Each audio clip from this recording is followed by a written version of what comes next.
We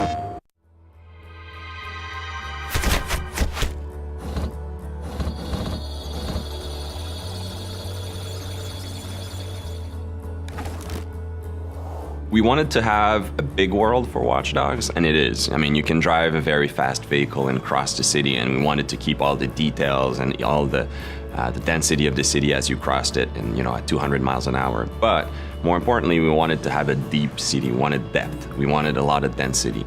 If you go at any street corner in Chicago or in a major city, there's a lot of things happening around you, and we want to preserve all of that within Watch Dogs. Make sure that the city reacts to everything you're doing, and that we preserve that detail that is so unique to a modern city in North America. So at the heart, it's the same game's vision, right? We're starting from a vision, and then Disrupt is a very scalable technology, a very scalable game engine. So what we're doing is we're preserving the game experience, but if you play Watch Dogs on the PlayStation 4, we want to make sure that we use all of the console's capability. So all the game spiller we're able to make longer and stronger. All of the details in the game we're able to push forward. We have more details, more immersion. We're able to increase connectivity, increase the density of things. So it's the same game experience, but basically magnified on the PlayStation 4.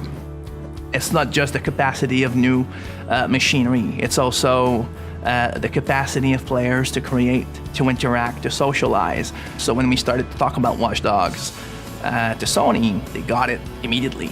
It is the players and their behavior that will actually bring what next gen actually means.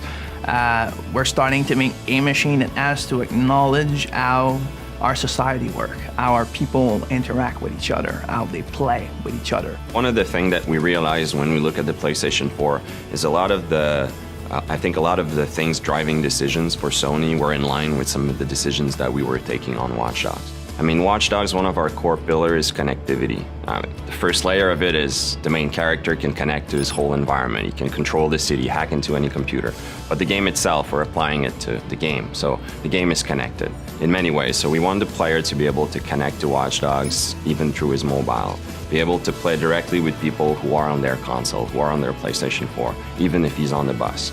Basically being able to be attached to our game world, even when he steps out of the living room. We are definitely in Watch Dogs exploring very new way of expressing what online could be, what it means to be connected, especially in a game where connectivity is at the heart of it. We want the player to be surprised when he meets other players. We want him to be able to go from single player to multiplayer without having to go through a lobby, to menus, to various game settings. We want things to be natural. We want him to go to breach the wall between single player and multiplayer, if you want. I like to say that the best moments in Watch Dogs, the player is going to create them, and those are the moments we want him to go. When he goes to the office or at school the day afterwards, we want him to talk about it with his friends, right? Well, now if we're able to share a clip of that, it's even more concrete. It's your clip. You created that wow moment, and you can share a video of it. I feel like games are there to enable people to create, to think, to wonder. It's a lot more than just pressing buttons. Like, people need to never forget that when the player plays a game, his brain is extremely active, and he should be creating and filling the gaps as he plays. And I think that new machines like the PS4, their job is always to recognize that and give more power for a reason, like just provide more possibilities so that we can constantly grow that form of entertainment and make it better.